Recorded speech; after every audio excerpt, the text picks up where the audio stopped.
The activation of the mantles are usually represented by relics. We have the misfortune in the United States of America, we don't truly understand kingdom, right?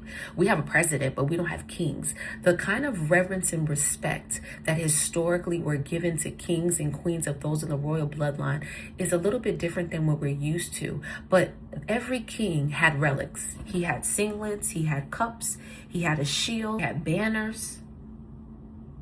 There was kingdom paraphernalia. There were things that you knew this belongs to a king because it represented his authority. The Lord saying that as I read to this, be quickened in your spirit about which relic you will be receiving. That is going to be the representation. I'm also going to share with you what each of these means. Notes are not in order, okay?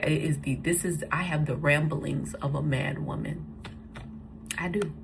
And this is part of the mantle.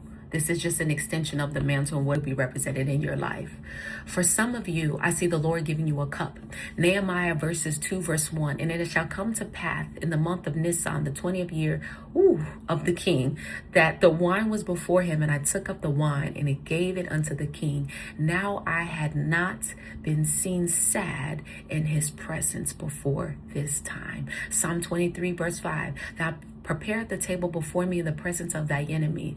Thou anointest my head with oil, and my cup runneth over. Some of you will be receiving a cup in the spirit, and you will be a cup bearer. Nehemiah was a prophet, and before he took up the mantle to rebuild the wall, there needed to be a place for God's children. He was a cup bearer. And what ministers to me about this is the king turned and was like, why are you sad? Because when you are in close proximity to a king, even your emotions, the king can feel it. And for some of you, it's going to be a cup of joy that runneth over. The Lord wants to lift your countenance and give you joy.